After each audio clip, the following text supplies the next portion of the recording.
Okay. Hi all. Can you guys get here? We're from llm-d. We'll be presenting.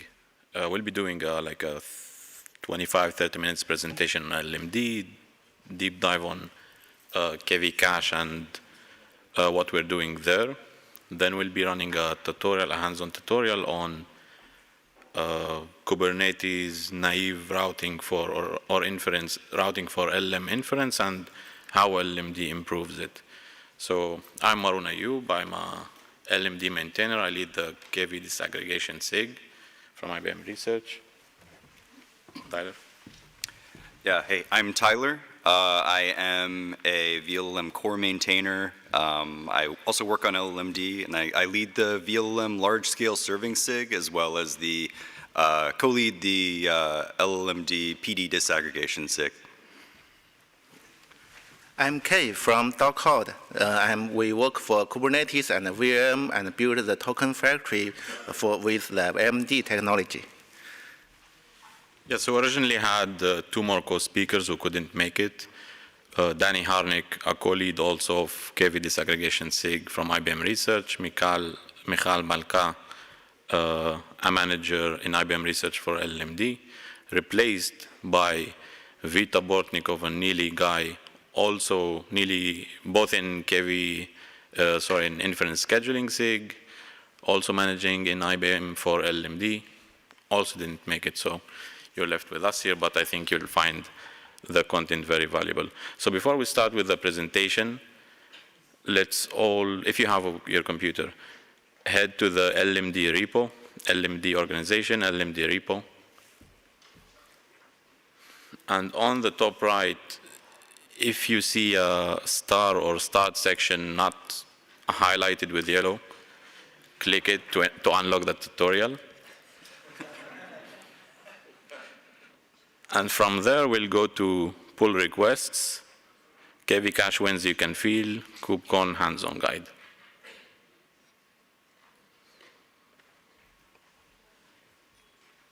So once you're there, you'll see a link in the middle for my llm-d fork. Am I going too fast? So again, llm-d repo, pull requests. The first pull request there, KV cache wins you can feel. Middle of the pull request, a link to my fork, and then you'll get here. So while presenting, hopefully you guys will be able to install the prerequisites and set up what's needed. So we'll need kind, kube control, helm file, yq, jq, docker, and the llm-d deps. So since these will take some network bandwidth, hopefully you'll be successful in getting them ready while we present, and then we can begin with the hands-on part. So again, we'll be running an llm-d simulated deployment on kind locally. So the llm-d simulator will replace actual or real vLLM deployments, and we'll first use a Kubernetes service for load balancing. You'll see how it breaks, how it doesn't fit inference workloads. Then we'll run the llm-d inference scheduler for intelligent inference scheduling, which you'll understand throughout the presentation, and see how llm-d achieves or maximizes your hardware utilization. In this case, your simulator capabilities. Okay, so with that we can start. Is this clear? Like, did you all get to the tutorial and set up? Show of hands. What year were you born? Show of hands. No, just sorry. Okay, let me change to extended display.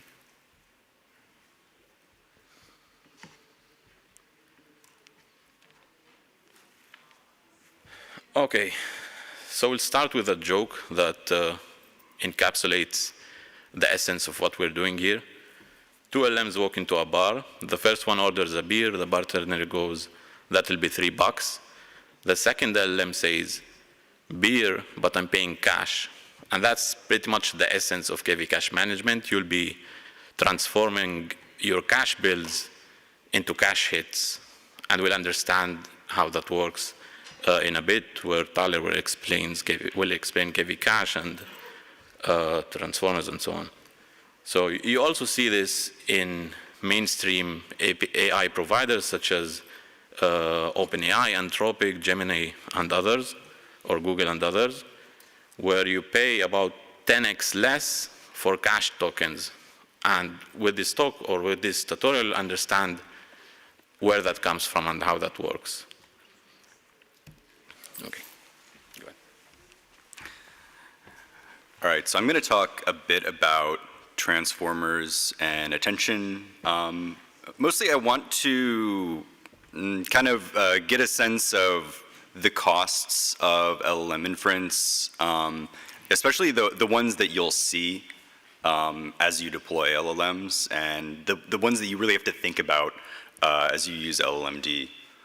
And the ones that really integrate with the optimizations we have in place there.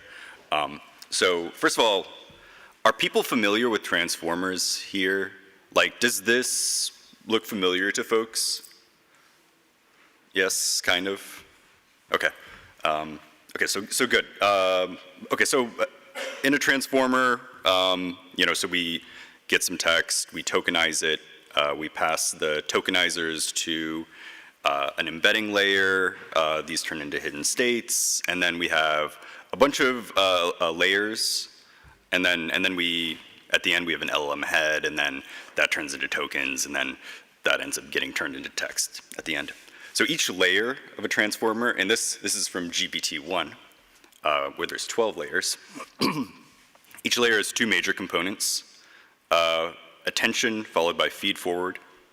So feed forward processes each token independently. It's like matrix multiplications and nonlinearities. It's not constant as you increase the number of tokens, but it's not that interesting computationally. What you will want to learn about is attention. So in attention, this is the area of the neural network where we mix tokens. So in a decoder, every token attends to the hidden state of all of the tokens that came before. Because of that, it's stateful, and the cost grows quadratically with the sequence length. So here we have a diagram of this. So what KV cache is really doing is it's encoding the state of the previous tokens. And it's really kind of lower than table stakes. If you don't have KV cache, every token you have to recompute everything previously, so it would really be n cubed if you didn't have KV cache. And then each token we process, we insert a vector into our KV cache. The other thing is, there's a special thing about decoders where we have this attention mask. You can see the gray squares in the upper left-hand box. That lets us generate tokens. So if we didn't have that, we would have an encoder where tokens depend on the future tokens. So you wouldn't be able to generate in that case. Okay, so I work on vLLM, and vLLM introduced a concept known as page detention. So these stateful KV caches, we manage them like virtual memory. So each block, so we'll have a block, default block size is 16. Recently we use 128 a lot. But each block, even though it's logically next to the subsequent block, will be somewhere else in physical KV cache memory. So, vLLM is inspired by, operating systems, and so the analogy V in vLLM is an analogy. It doesn't mean virtual memory. It's not an acronym, but it is an analogy to virtual memory in an OS. Another concept that you should know is automatic prefix caching. So, especially in a multi-turn conversation, we're appending prompts as we go forward in time. And what vLLM does is it automatically reuses KV cache blocks from previous requests or like previous turns in the conversation. We do this simply by hashing the blocks along with like we hash basically the prefix of the tokens. So then we can automatically reuse across requests. And like as the KV cache hit rate, the time to first token dramatically decreases. Okay, one last concept that will be very important for llm-d is the concept of prefill and decode.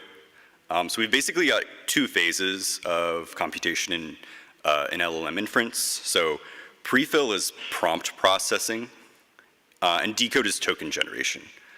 So in prompt processing, you have a prompt, from the user. We know all of the prompts ahead of time. So we can, in one forward pass of the neural network, populate the KV caches, is essentially what we're doing during prompt processing. It's really compute intensive. One, we're just working with a lot of tokens. And so the linear layers become matrix multiplies, and then attention also is composed of matrix multiplies. This makes it compute intensive. I'm not going to walk you through the roofline plot, but it does push us into a compute-bound regime rather than a bandwidth-limited one. In contrast, in decode, since we're computing with each token needs to be a separate forward pass. Attention is like matrix vector multiplies. We have to read the KV cache state for a request every forward pass, so it's really bandwidth limited. So takeaway here is these are just really different kind of like compute regimes. So it makes sense to treat them differently when you optimize. Okay, so that's all of that is vLLM. Now I'm going to talk about llm-d. I'm going to cover prefill decode disaggregation and then wide expert parallelism, and then I'm going to hand it over to Maroon. Okay, well, first here's an architecture diagram of llm-d. So requests come into the inference gateway. We do a gRPC call to the endpoint picker. Endpoint picker is scraping metrics from the vLLM pods every 20 milliseconds, 200 milliseconds. It is configurable, yeah. So based on that, we can do load-aware routing. They actually know what's in the KV caches, so we can do other optimizations as well.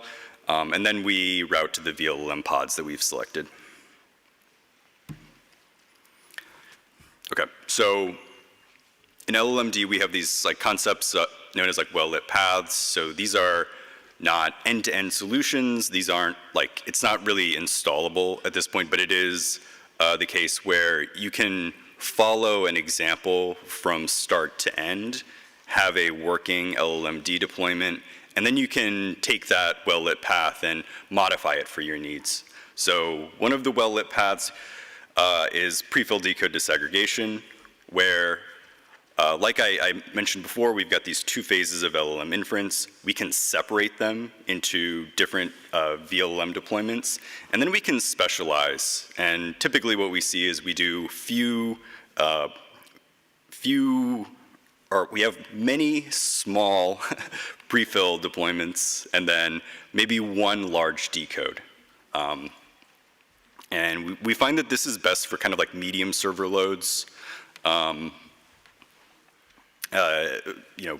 Really high throughput or really like interactive SLOs. We find that aggregated really works better than disaggregated, but there's this like really sweet spot in a lot of like practical regimes where disaggregated inference is much faster. And this is all coordinated by the endpoint picker. We have a sidecar on the decode instance. And we dynamically decide if a request is going to use PD or not, and we dynamically decide which vLLM instances will be involved in a request. And then the next one, very briefly, is Kubernetes makes it really easy to do large-scale multi-node deployments, which makes sense for MOE model inference a lot. So if you heard of like wide expert parallelism, this particularly makes sense on like the Grace Blackwell systems where we deploy with like 32 GPUs in a decode instance, and then some on we'll have like several smaller prefill instances as well.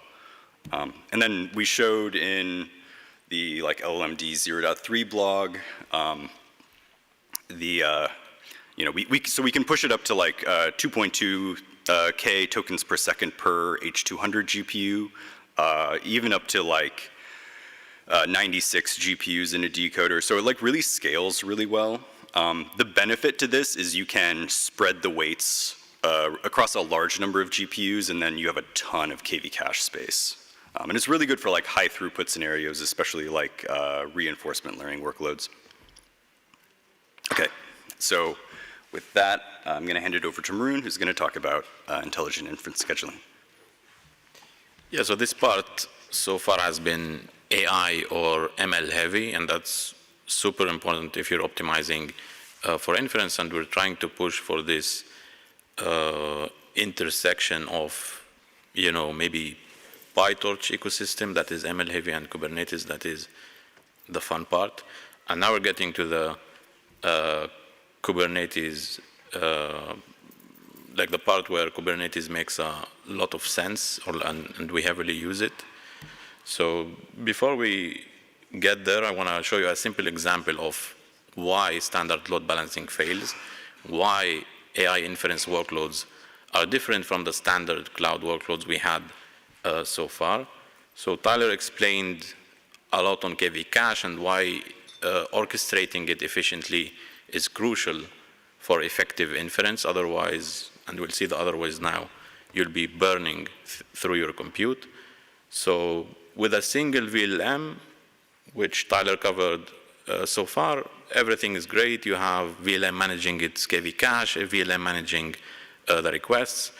But in production, you're often going to be with multiple instances, so multiple replicas to scale out and for fault tolerance, and that's pretty much the production scene. And in this once unified KV cache is now disaggregated, and if you're not aware of that and if you're not building on that, you'll be just destroying all these optimizations.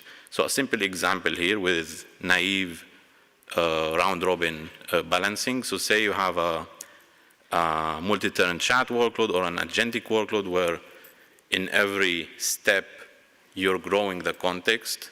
So we've covered the state in LLMs, but it's actually like inference is stateless. So every time you send a request to Claude or to ChatGPT, you're sending the entire context.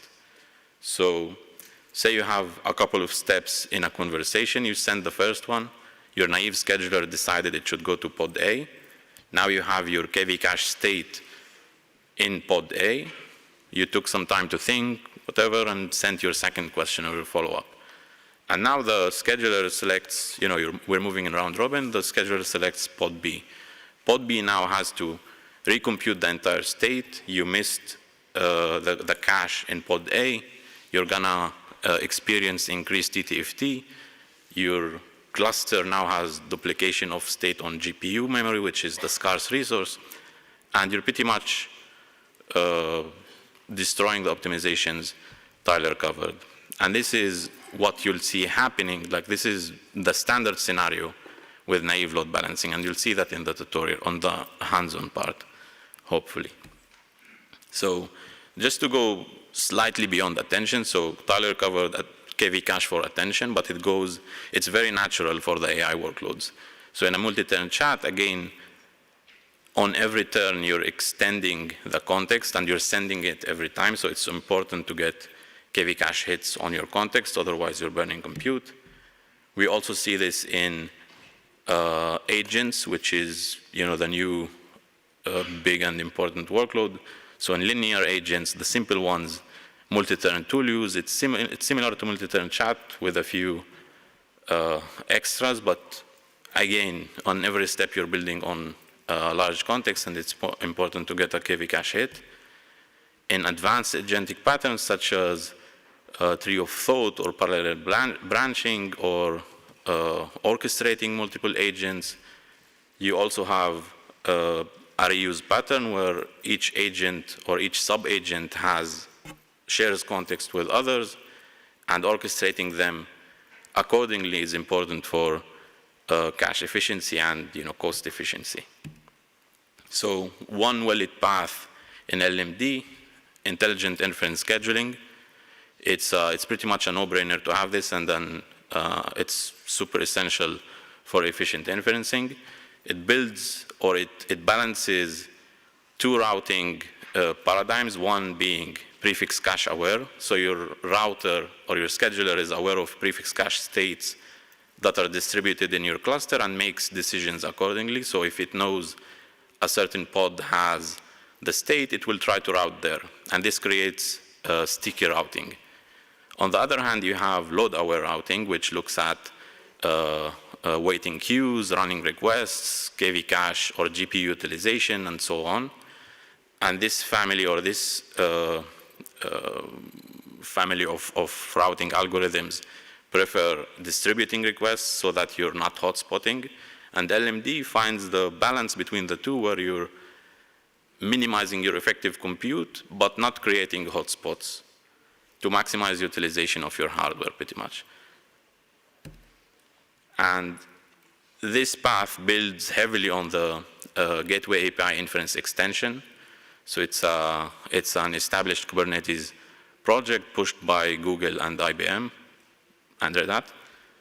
The design there, or the architecture, is pretty pluggable. That's a main principle there. So you have the concept of scorers and filters. Scorers score requests given a certain metric or whatever, like prefix cache scorers or queue scorers. Filters filter out pods based on, like, you don't want to even consider pods at a certain GPU utilization or so on. And request control for advanced features like SLOs, queuing, and so on. And in a simple benchmark on 16 H100 GPUs in a multi-tenant scenario workload that on paper only demands 73% of your distributed KV cache. So on paper, your system should be sufficient to have even headroom for serving the KV cache demand. You'll see that naive or only load-aware scheduling destroys your throughput, and you'll get cache thrashing, you'll have duplication of state, you'll be generating much more KV cache than you need to, and your system won't be able to serve it.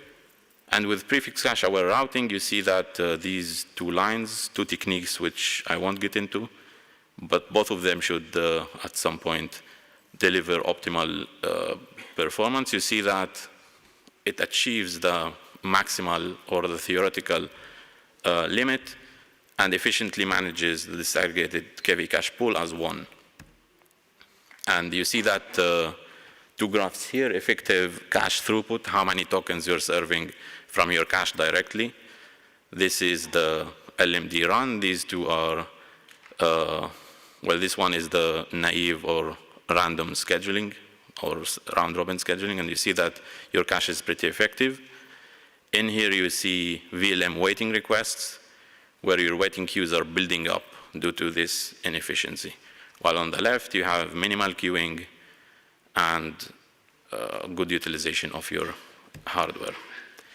A second important well-lit path is KV cache management. So in this one, we manage, or we show north-south KV cache management. That is KV cache offloading. So you have your GPU KV cache.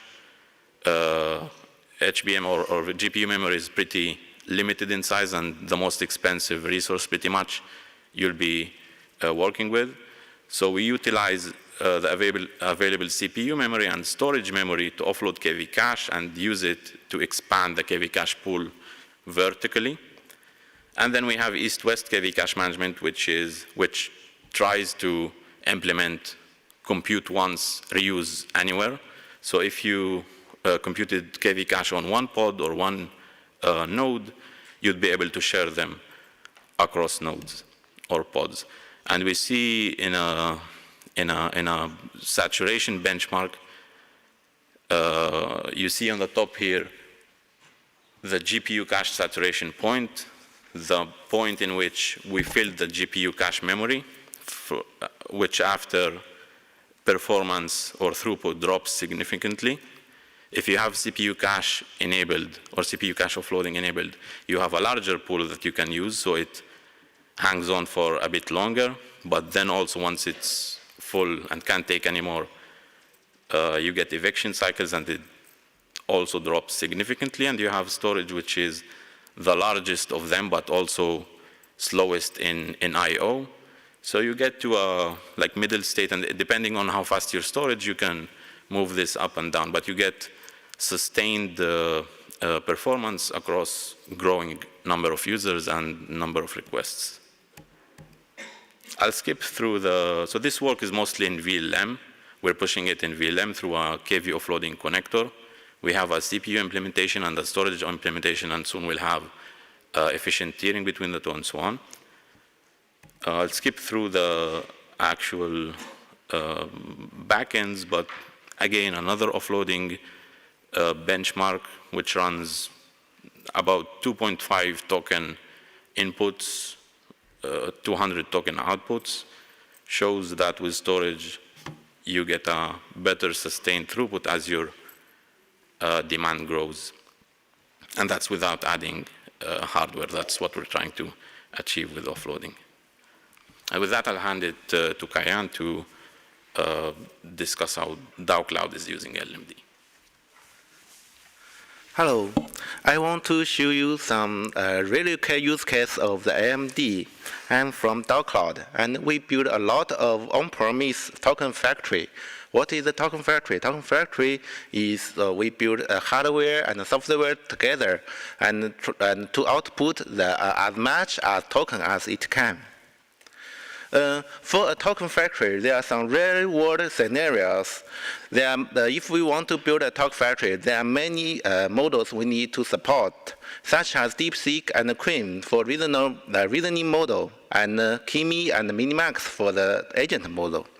And the workload is also very different.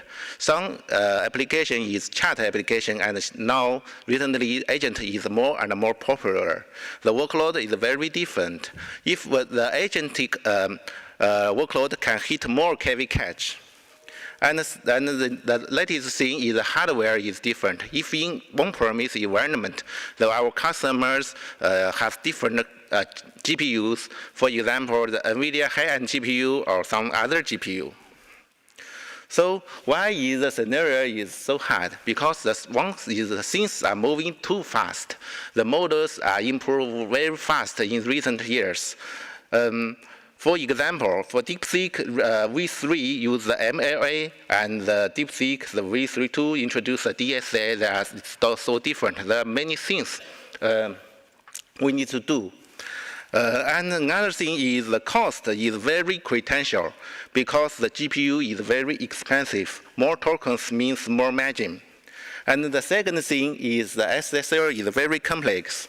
In the right side of the slide is one of the example of SSL target. For example, the output tokens and the key metrics. Another thing is we need when we named good output, good put is the TTFT.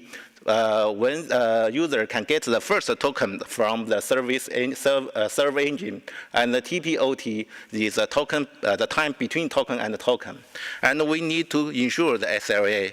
So I think it's art of balance between the cost and the SLA and the throughput. So our approach with the SLD, there are 4 layers. The top of the layer is the inference orchestration. It can do the gateway scaling and auto-scale things. It's very good at llm-d. And the second layer is the inference engine. We can use the vLLM. And the third is the kernel and the communication. The kernel is such as flash attention, or the communication means the nixel and other things to make the communication faster. It's also very important for inference. And the last thing, last layer is the hardware adoption. The Kubernetes can give a very good at it. For example, the NVIDIA GPU operator and something, NV Sentinel and something. And the llm-d can do another very good thing is the benchmark. It can simulate the real-world traffic to benchmark the data. And we also need a planner to plan how to configure it.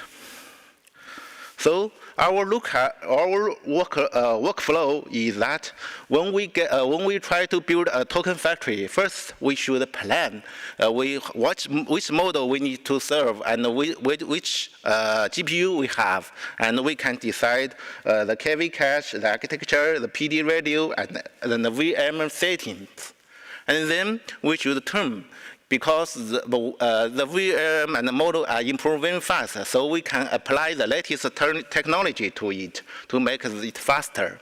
And then we need to benchmark with the llm-d benchmark, so we can find the Pareto front layer and get the good put out throughput.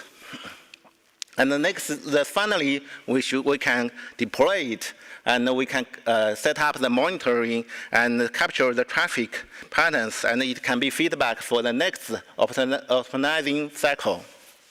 So this is the benchmark result. We can see for if more users using it, the total token throughput can increase, but the one user's latency maybe slow down. So we need to do the loop and find the best the line, the green line.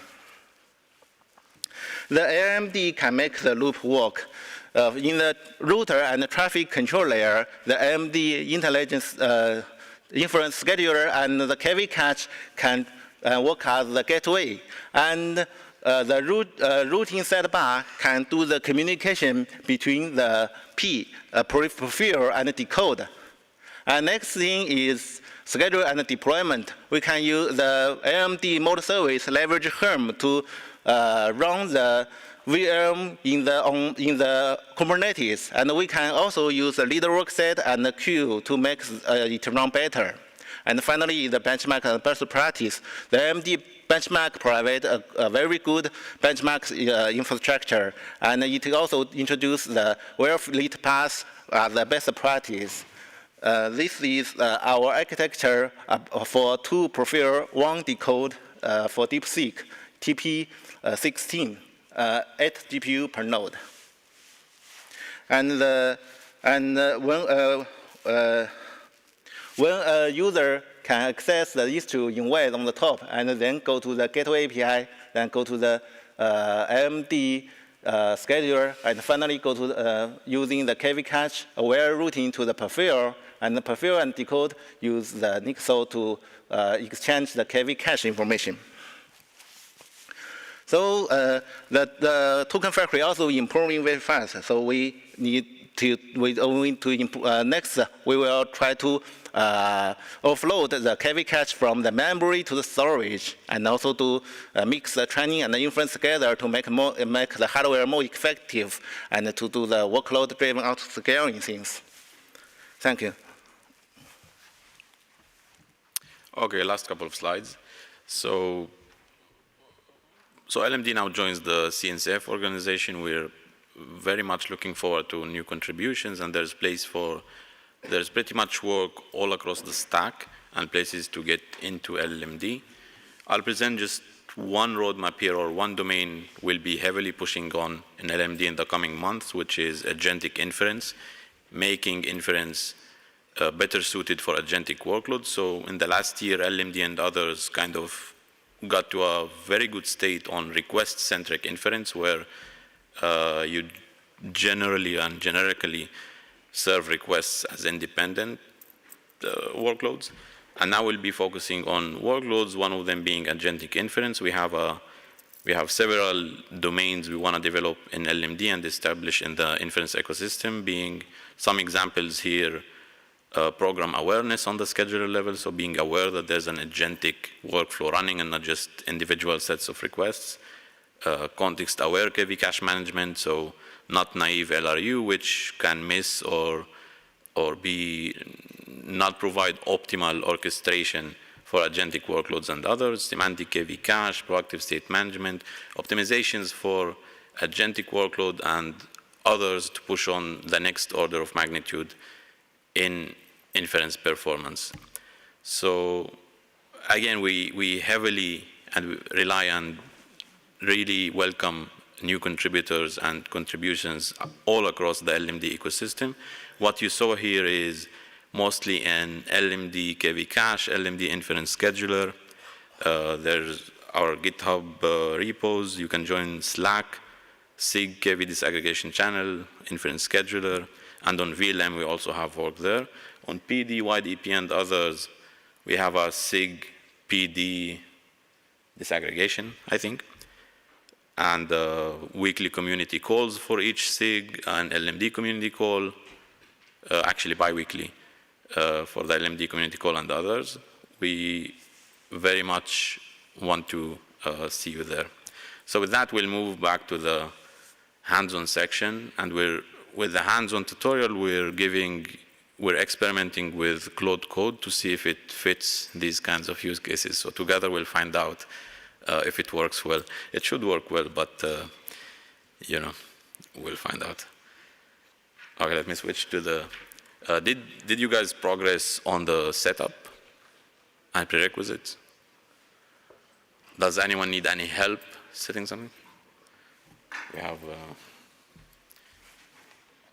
Okay, Martin here, Martin Hickey from IBM, also an llm-d contributor, also contributes to LM Cache. He'll be helping us with the technicals. So going back to the tutorial screen.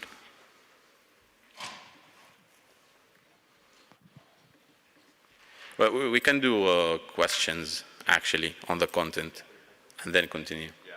Hey, can we put back up just the link to the presentation? Hands up anyone that didn't get the link initially. They might have come in a little bit late. Okay, that's great. We're just going to put it back up there. So if you have any problems, please reach out. Don't feel that you can't ask or whatever, and we'll come around and try and give you help. I know it's a lot to take at the moment, but even if we get you off the ground, get you going, I know you can go away afterwards and have a look at it in your own time, or come out and ask questions out in the llm-d community if you afterwards. So again, to get to the tutorial or to the hands-on guide, llm-d repo in the llm-d organization, start it, pull requests, the first PR, and it's in the link there to my fork. Okay. Anyone else got a question outside of the link to getting set up? Okay. Or generally, any question on what you saw?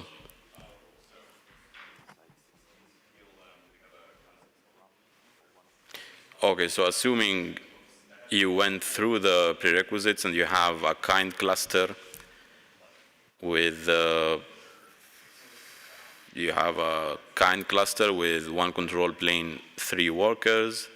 You pulled the images, the llm-d inference sim, UDS tokenizer, routing sidecar, and others that were listed here. There's a prerequisite for GPUs and everything else. Is that separate to the tutorial here? No GPUs. There's no need for GPUs. So. Yeah, so this tutorial won't be actually using GPUs or a real cluster, since we assumed you don't have access to real clusters. So what we'll be running again is in a kind environment, we'll run the llm-d simulator that simulates vLLM, and the rest of the stack will be real llm-d. So instead of vLLM running on real GPUs serving an actual model, we'll run the simulator, which has basic simulation of latencies, but KV cache enablement. So if you have a prefix cache hit, you'll actually see the simulator output or latency decreasing.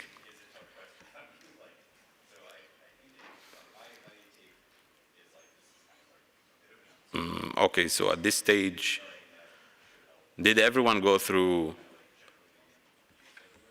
part 0? Like, did you get here?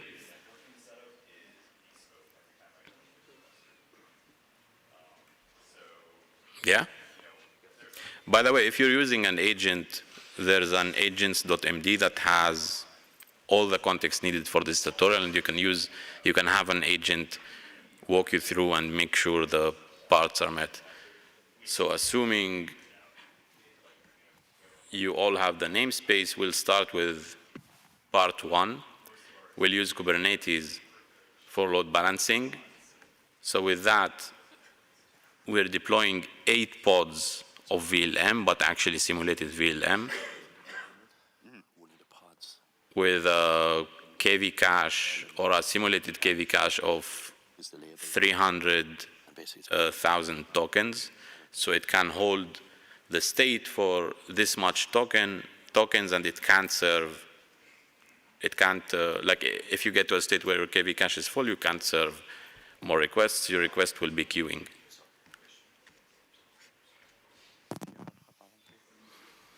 I should probably also run it.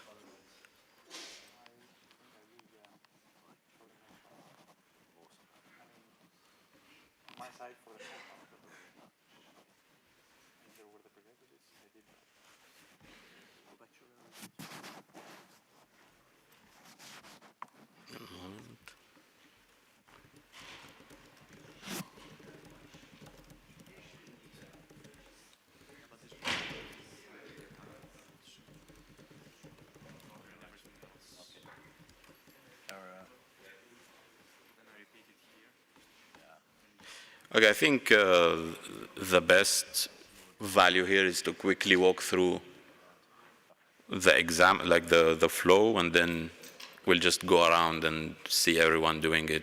Does that make sense? Okay, so again, the first part will be running 8 Mistral pods or Mistral model deployments with a standard service for load balancing. We'll run a benchmark. So you'll also have observability dashboards showing standard metrics like TTFT, throughput, and so on. We'll be sending traffic to this deployment. We'll run the llm-d benchmark tools. We'll be, oh, sure, sorry.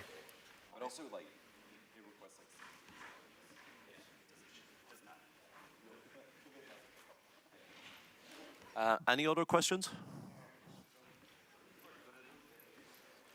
Let me hide my cloud of shame here. Sorry. Yeah, so with the first part, we'll be running the Mistral deployment or simulated deployment. Then we'll run the llm-d benchmark to simulate a workload of 6,000 token system prompts, 150 users that each ask 1,000 tokens unique question, and anyone else with a question? 1,000 token output. And we'll see the standard Kubernetes service destroying performance, and you'll just at some point see TTFT rising to the timeout point actually, and you'll see waiting queues all over. Then in the second part, we'll remove the service and deploy the llm-d inference scheduler and rerun the same benchmark.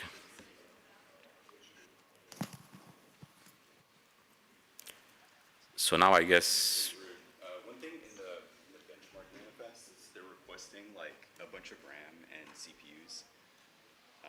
So I think it would be good to give people instructions for how to dial that down for people who don't have like 16 CPUs or 32 gigabytes of RAM available here. Oh, we do kind of need. Anyone else with? Oh yeah. In the benchmark pod.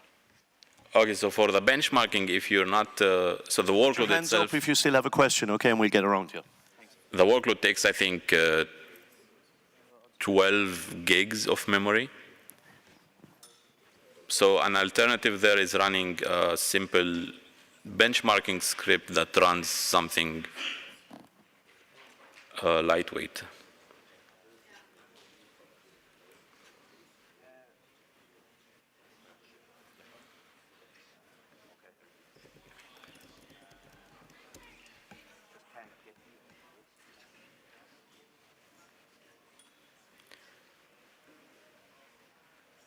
To show you an example, like this isn't the one-to-one output you'll get, but this is what you'll be seeing.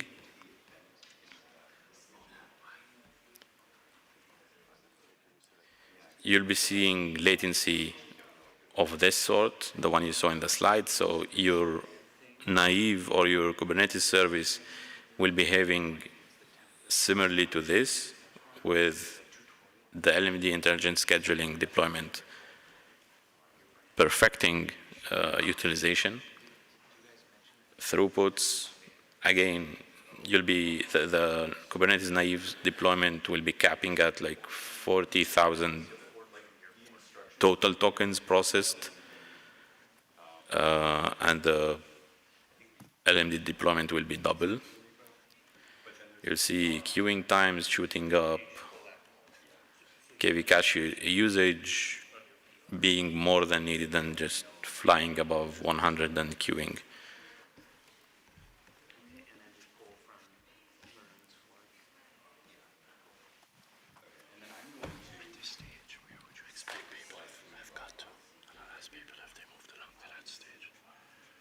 I think we can, like, should I run it here or like we go around and see people running it? Run it up here actually and see. But where would you expect them to be now in the tutorial, do you think?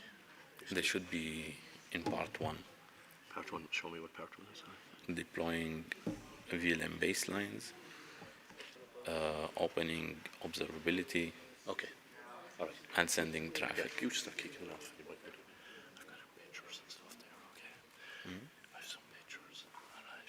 And I have a good picture of the big crowd. So I'll send a message out later. Sorry, it was a bit late, something came up. That's okay, thank you.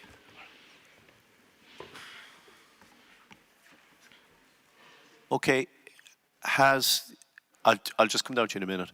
Hands up who's got as far as the observability. Okay, we're making progress. That's good. I always hate that word observability. There's too many syllables in it. Hands up to the person. There was someone down here a minute that had a question. Oh, yeah. Is anyone still stuck with bringing images down or anything like that? Here. Okay, we have a couple of issues with images. Kellen or Tyler, you might come over to the gentleman over here. There's a few issues with images. Thanks. Okay, I'll be right there. Just one note, if you reload the page to the PR on llm-d with the tutorial instructions, I added a link to the presentation at the bottom there.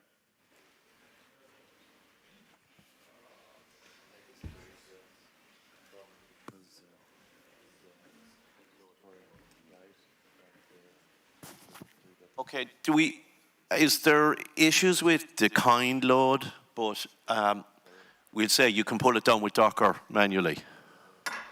Okay, we're having images with that. All right, 1 second.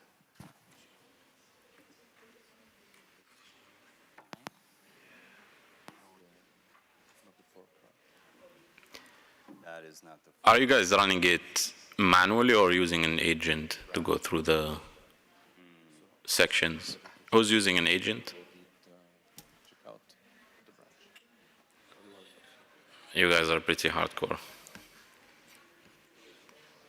In today's day and age, to run things manually.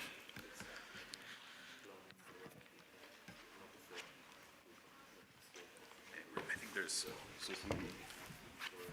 so yeah. Oh. So either they go here, this is the actual tutorial, or they... Yeah, this. So I think there's like a manifest missing in this one, and this just needs to be go to your branch. Yeah, this should be, yeah, okay.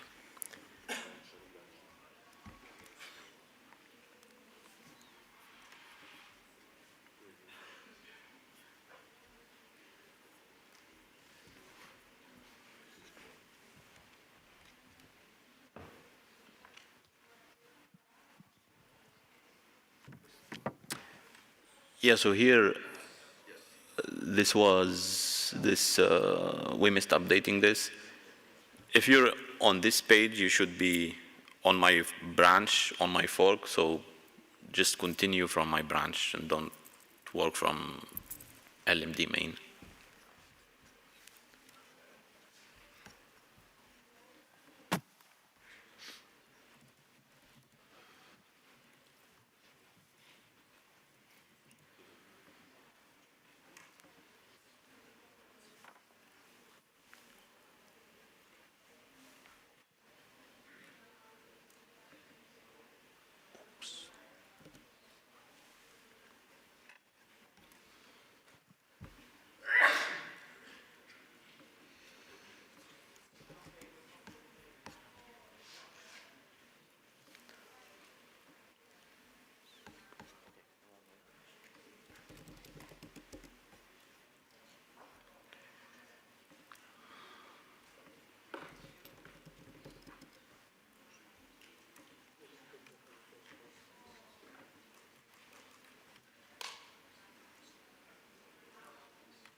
Just make sure as well that you're logged into Docker on your CLI, even if you're doing a kind load, because it's going to use it underneath the hood.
Your slides are in the back, so I can't see what you're doing. Yeah, I'm trying to. I'm running it.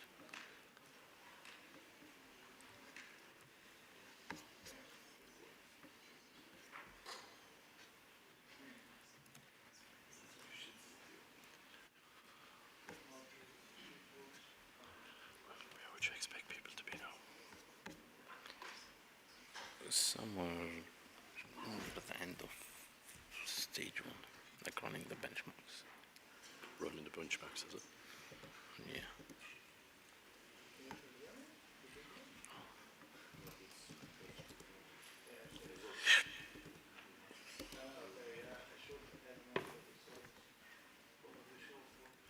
Hands up anyone that's got a past the images problem and got their pods up and running.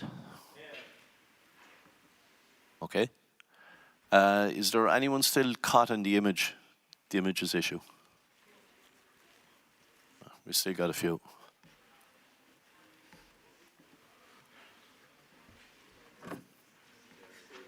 Why can I not open up a PR against your branch? I'm if you're waiting on Grafana and Prometheus, it might take a little bit of time to get it off the ground, okay? Just give it a couple of minutes. What do you want to update? I came over and I told you. Or just the link? Or the... Yeah. I'll invite you to the... Make me a collaborator.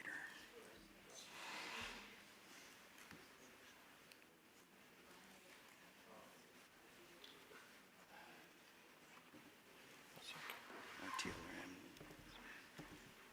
Yeah, there we go.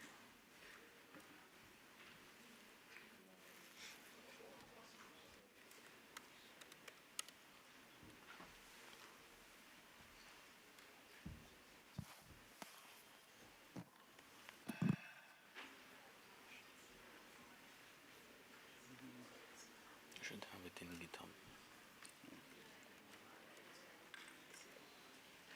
You just get on GitHub. First one.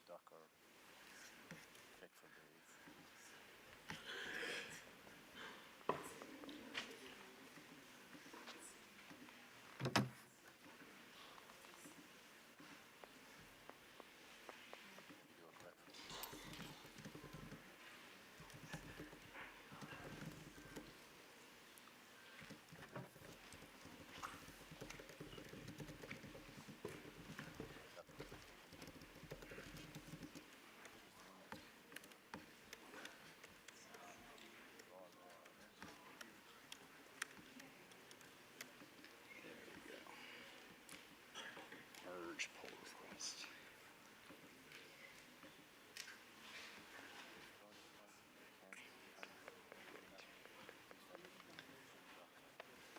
Oh, there might go wonder.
It's trying to kind of go with the first image. It seems to be finding some of the layers in the image. When it comes to a layer, I can't find it.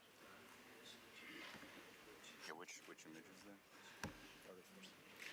Okay. It seems to be in other place. You find some of the layers of the image, but if you can't find it.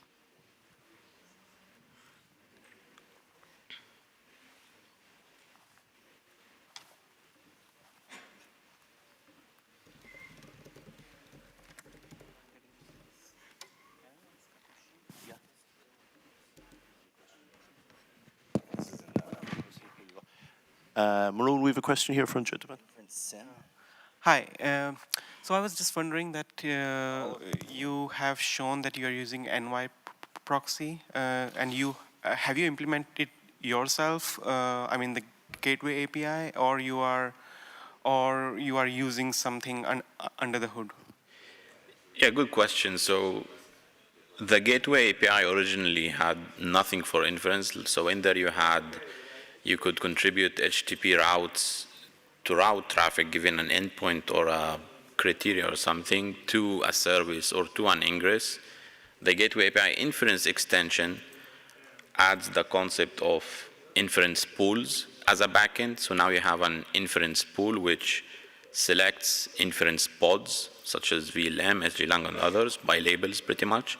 So with a backend of inference pool, once when Envoy or a gateway wants to go through an inference pool or select a target to an inference pool, it will be tied to an endpoint picker, which implements the Envoy external process protocol. So Envoy gets the request, it goes to the EPP, which is the llm-d inference scheduler. The inference scheduler selects a pod based on whatever you have configured, like prefix cache affinity and whatever.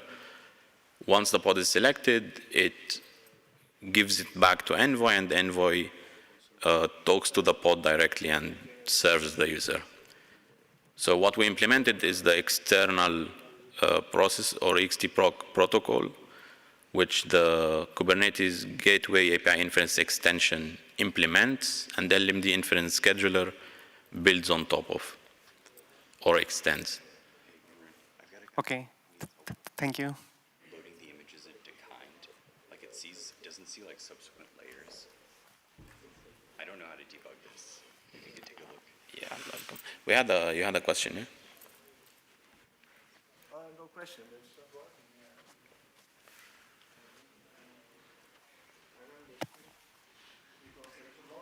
Is there something you wanted to show people? Did you want to show where you got your environment to?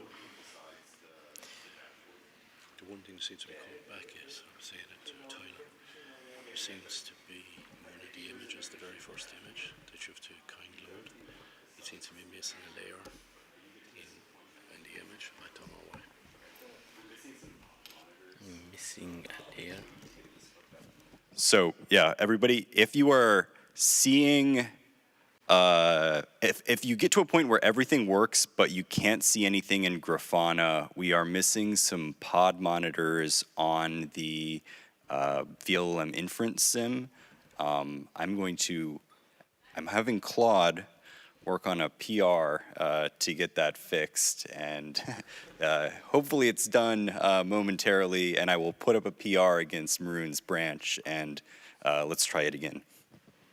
Yeah, but the big thing, I suppose, is that you'll be able to, take this tutorial with you and work on it afterwards and play around with it. That's usually where you get the most value out of. And if you have any questions, people can come out into the llm-d community, can't they, Maroon? Yeah, so putting aside the Grafana, once you run the llm-d benchmark, you'll get a rich set of results that show the important metrics and provide a couple of graphs that you saw on the slides. So if you're running llm-d benchmark, you can proceed in all cases.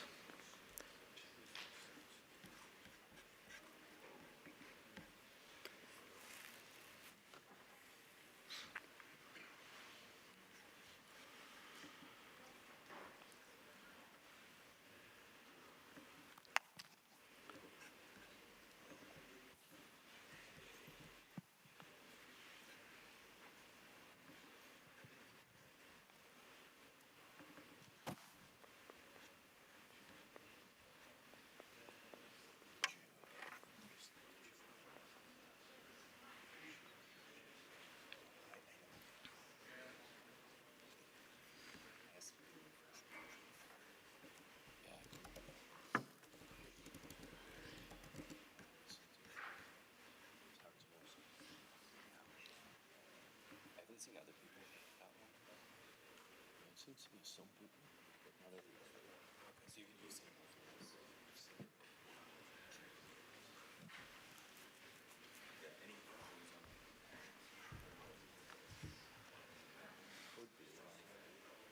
if you still have a problem with the image, it might be worth remove that image that's giving you a problem and pull it down again with Docker, just in case it missed a layer coming down. Because we're only seeing it intermittently. We're not seeing it with everyone at the moment.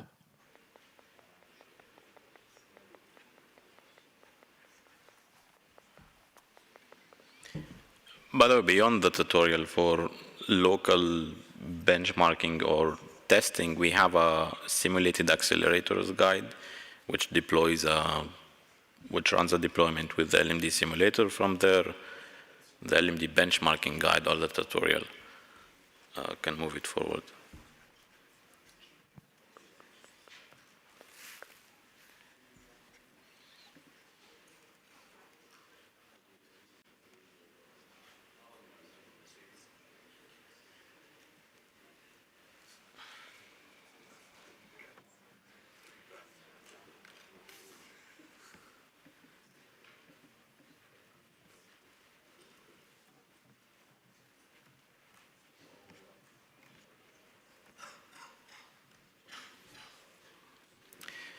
Given that we have 10 minutes left, I don't think we'll be making it to the end of the tutorial where you compare the Kubernetes-native run and the llm-d run. So what we can do is you can continue attempting to run or follow the tutorial, or I can present.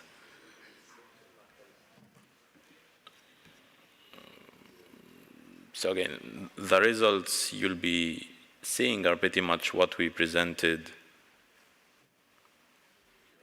in the slides for the intelligent inference scheduling guide, where I can go over it again if that makes sense.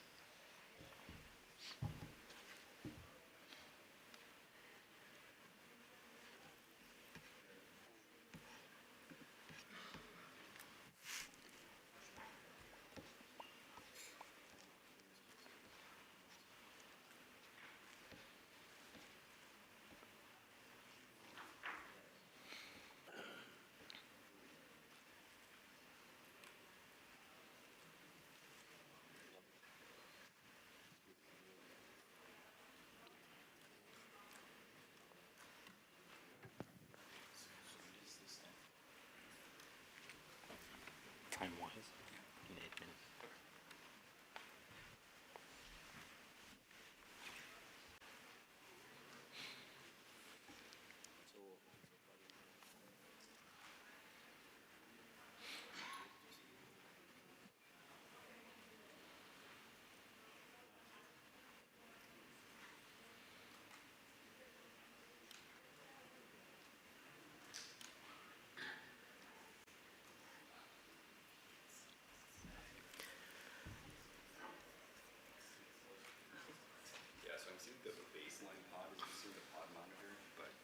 Also seeing that people's Grafanas are completely empty, so I'm not sure.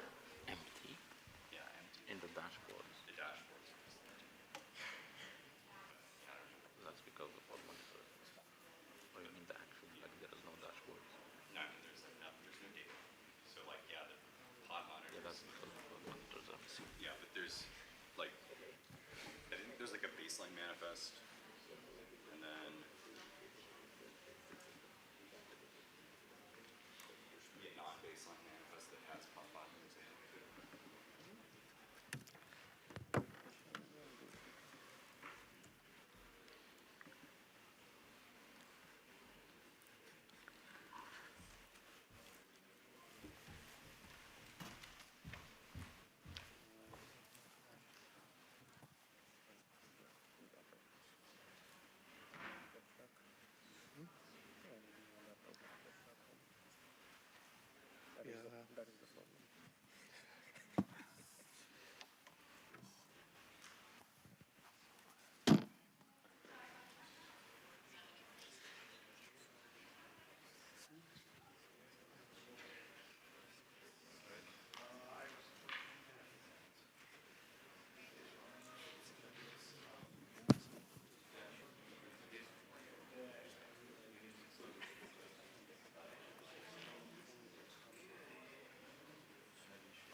So before we wrap up, so if you have a real cluster, like this was supposed to be like a tasting on local machines, which is good for development, but that's pretty much it.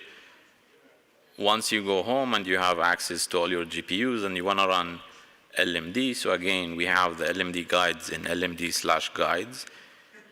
Each guide, so I'll be going through the inference scheduling one. Each guide has an overview of what you'll be seeing, the hardware it was tested on, a very short, very tested and profiled set of instructions that deploy the guide or the specific deployment there. So for example, the default in inference scheduling is, you can find it in the MS or model service inference scheduling directory. So if we go to the values file, you'll be deploying 8 replicas of Qwen32B, each with 2 GPUs or accelerators of what you have. We tested with NVIDIA H100s. And once you go through the setup of the guide and you run the test curl request and see it working, you can see a benchmarking section that runs the llm-d benchmark with the workloads we verified and tested. So you set up the run-only script, similarly to what you have in the tutorial. You export what's needed, and you run the benchmark. And here is an example run that was run in Google Cloud, I think, that compares a Kubernetes service and the llm-d deployment you get out of running this guide. So you see very similar patterns. The Kubernetes service just blows up as the benchmark goes. llm-d maintains the potential or the maximum potential of the hardware and workload provided. So again, the workload shouldn't be using the entire KV cache or the GPU memory you have if managed efficiently, and that's what you see with the llm-d deployment. There's also just a summary table of Kubernetes, standard Kubernetes performance and llm-d performance, and the deltas and gains you see with the llm-d deployment. So again, this is the guides. We saw the inference scheduling guide, intelligent inference scheduling. We have a bunch more. So if you want to run a PD disaggregation deployment, we have a guide for GPT OSS 120B, tested out and verified on 8 H200s with InfiniBand or 8 H200s with Rocky. And in here, actually, we put some tips. The same layout for every guide, how to deploy it, how to verify it's working, and then a benchmarking section. So that's PD. There's also WideEP, which is the most advanced guide, maybe, verified on DeepSeek R1. But this one is pretty demanding, hardware-wise. So once you're home, you want to run llm-d on actual clusters and actual accelerators.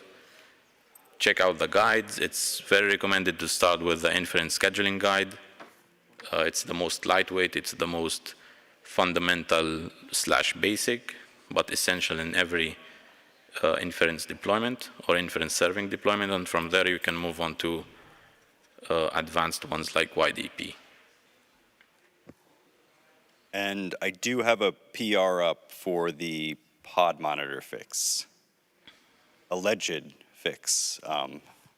Untested at this point, but if you are brave, you can try it out. Yeah, so again, for running locally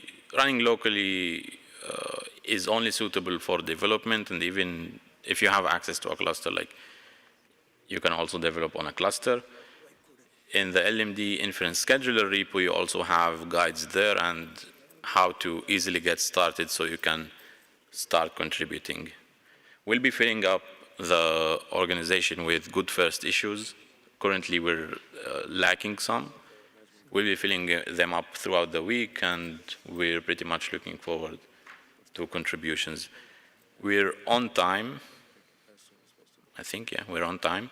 So any questions or anything before we close? There's a question there.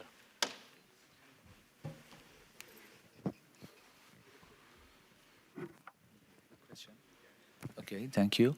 So my question is, if you want to have an intelligent router, how that will fit into this picture that you have shown us? In terms of picking up different model types based on the requests. You know what I mean? You're talking about a router that sits above what we showed, right? Like you have a request, you want to pick the most suitable model and move there. So the closest we have right now in a PR to a guide is multi-model serving. So you have multiple models, but you do specify the model name in the request. It knows how to go to the correct pool and serve it there. We'll be updating guides, and we'll be updating guides with a model scheduler or like semantic router and so on, integration with llm-d, how to optimize model selection for inference given a pool of models. Yeah, but like typically like a semantic router lives in a layer above llm-d. So llm-d's job is optimizing instances of vLLM in a cluster, but like if you're trying to decide like if I want to route to like this model or this other model based on the request, like there are projects like the vLLM semantic router that like have an encoder model that classifies requests like as difficult or easy, or like it should use this model or that model and routes based on that. But that's really like outside of llm-d's responsibility.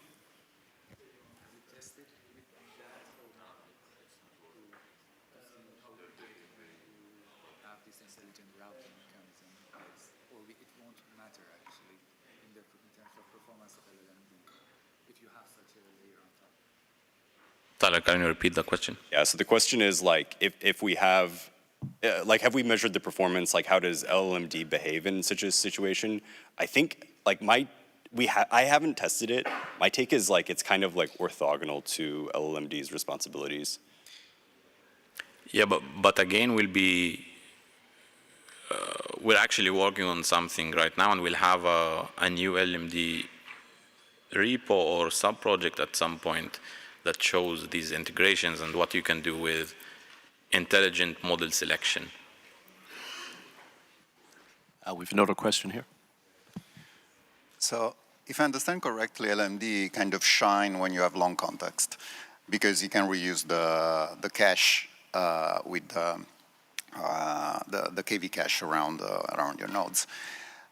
And I think I glanced by your graph that you also benchmark it when you have a mix of short and long context kind of queries, where you have a Bing pack kind of problem because you have to kind of maximize the use of all the GPUs, trying to understand where to have your, how to allocate your vLLM for the particular user.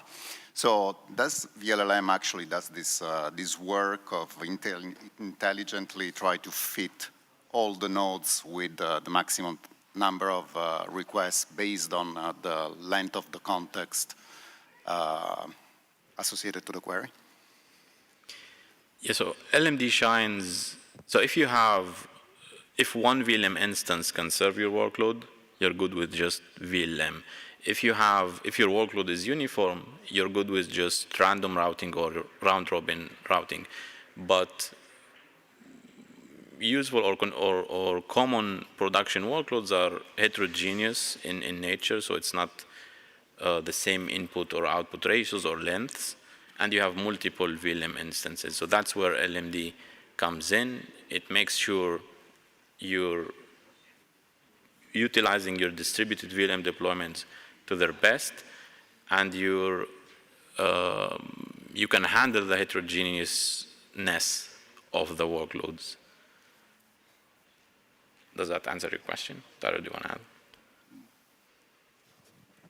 It kind of, there's something being worked on in llm-d called like the SLO aware router that has like an XGBoost based like model that gets like trained like at inference time, like during, as it's serving requests in the cluster.